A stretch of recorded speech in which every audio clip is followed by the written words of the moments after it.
change qui là?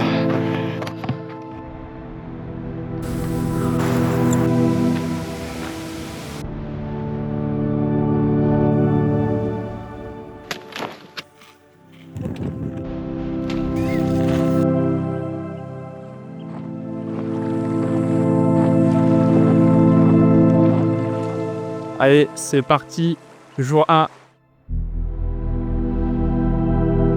D'un côté, du côté français, le GR10, du côté espagnol, le GR11, et au milieu, il y a la haute route des Pyrénées.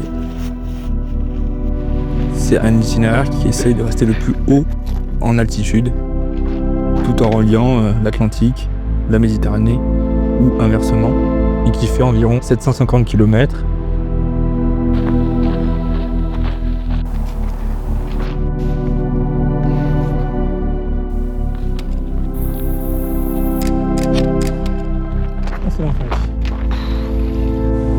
Ouais, là cette journée elle vire au cauchemar là. Et j'essaye de me mettre le plus à l'ombre possible, mais plus l'eau, la flotte, je commence plus trop à en avoir. C'est sec.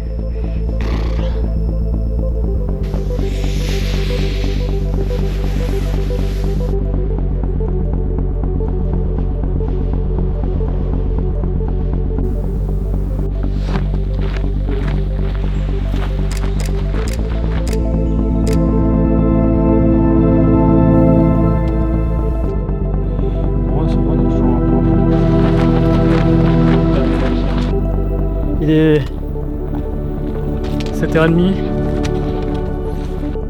et là il doit rester 5 bornes et 200 mètres et j'étais en train de penser à ça. C'est vraiment dans ces moments où on apprend à se connaître et vraiment dans le dépassement de soi, ce que je viens chercher quoi.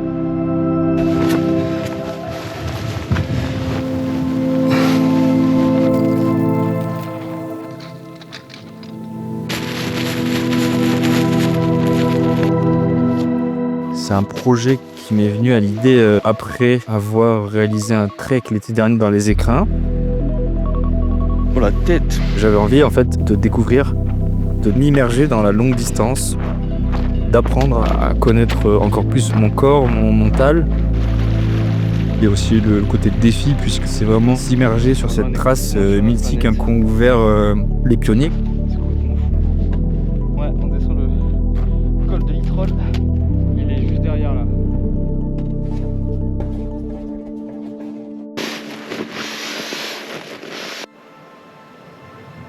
Tous les soirs je mate ça. Je sais pas si on voit bien. En gros c'est ma trace. Et je me dis bon, je suis au quart. Pas mal.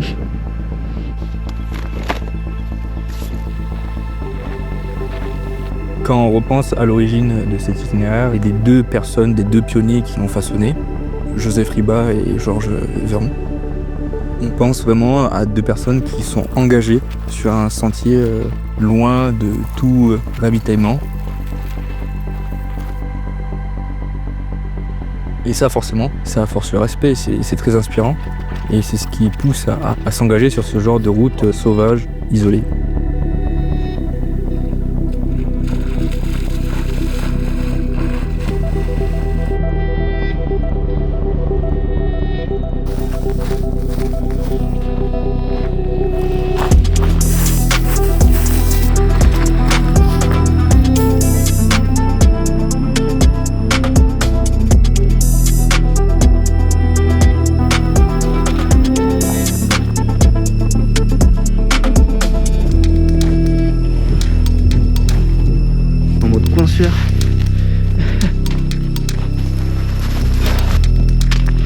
Est-ce que t'es sûr de toi, Mathieu?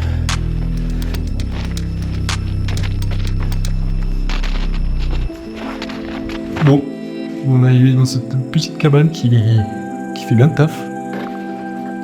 Tour du propriétaire, petit poêle à bois, un cheminée, foyer, espace couchage, petit tabouret. Là on va faire à manger tranquille. Là en clim et une petite vue. C'est des moustiques.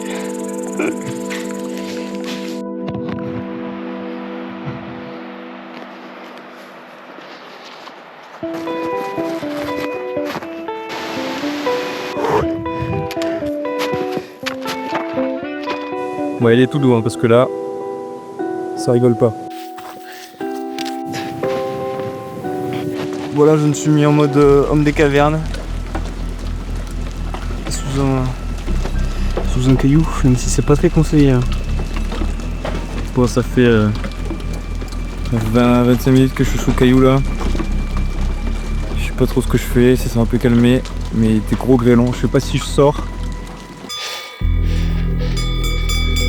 Allez, aujourd'hui, jour 17. Et on va au lac d'Arati. On est parti de Gavarnie ce matin. Après une journée hier qui était un peu chaud patate.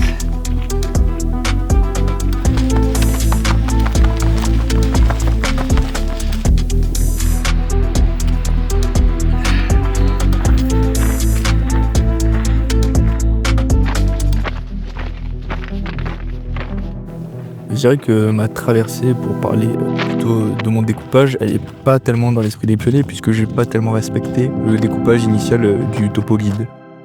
Mais j'essaye de me rapprocher le plus des points de passage en allant un peu plus vite grâce au matériel que j'ai en étant léger. Et j'essaye de me rapprocher le plus des refuges et je pense que c'était un peu l'esprit qui voulait donner à cette traversée. Être isolé, mais de temps en temps quand même se reconnecter avec les humains qui vivent dans la montagne, que ce soit les gardiens de refuge, peut-être quelquefois passer par des cabanes de bergers. Donc je pense que peut-être cet esprit-là qu'ils ont voulu donner, en restant le plus possible en milieu montagnard. C'est un peu ce qui donne envie de réaliser cet itinéraire, quoi. C'est l'envie de devenir un peu un montagnard.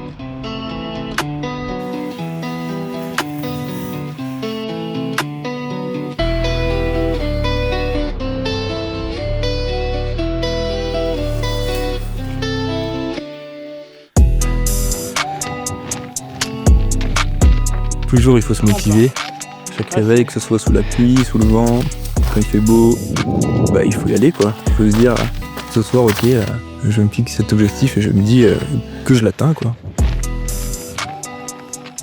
Si je veux atteindre mon objectif final, d'arriver en Daï, il faut cocher chaque case tous les jours.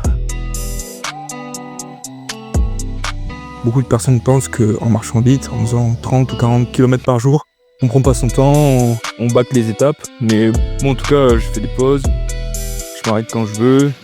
En fait, chacun a sa philosophie, a son approche de la montagne.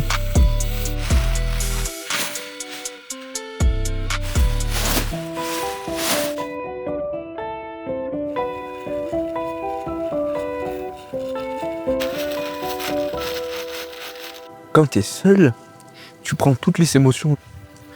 Tu vis tout à 100%, t'es vraiment avec toi-même, quoi.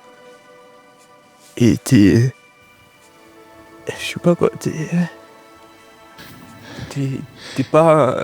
Tu joues pas un rôle, tu te marres. En fait, c'est comme si t'étais fait avec une autre... Enfin, voilà, là, je vais super loin, là. Je sais pas, c'est comme si t'étais fait avec une autre personne, mais du coup, t'apprends à te connaître, t'apprends à savoir qui t'es. Et je trouve que c'est ça en fait qui est super fort en termes d'émotion.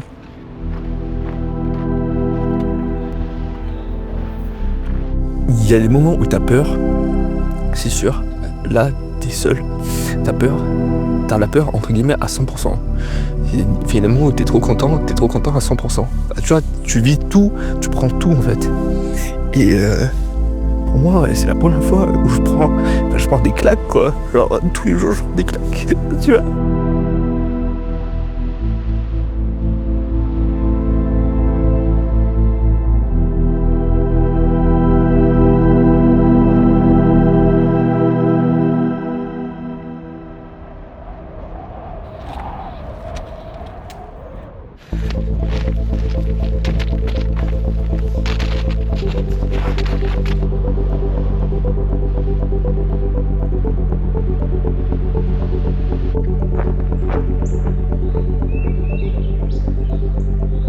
Mais moi je comprends pas, je me dis mais c'est quoi genre c'est un délire. Genre je sais pas, c'est Je sais pas si c'est la fatigue, genre c'est le fait de me dire que tous les jours je me rapproche et tout. Je sais pas. Tu sais, genre c'est de la joie. C'est le fait de dire putain je vais le faire quoi. C'est. Je sais pas. Non mais c'est dingue, genre c'est. Et genre j'ai vraiment jamais eu ça.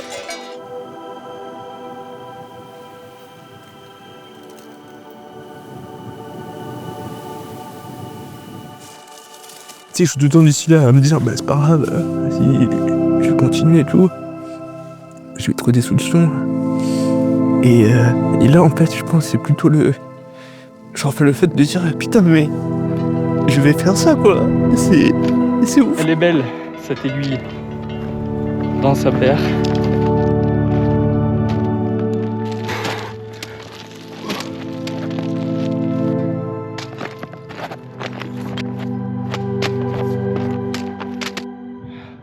Et là on le voit clairement que après le pic d'Annie, ça s'aplatit. Et ça c'est la bonne nouvelle. Je suis trop content.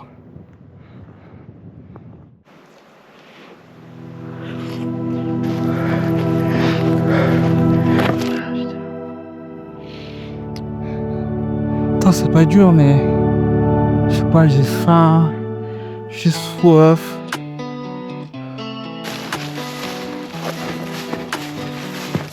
Faut que je filme mon engouement pour ce genre de chemin là.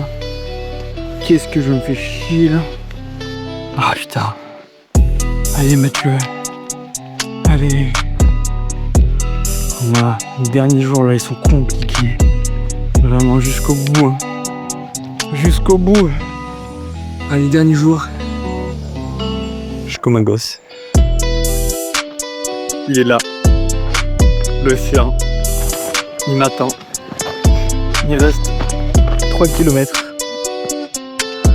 C'est crazy.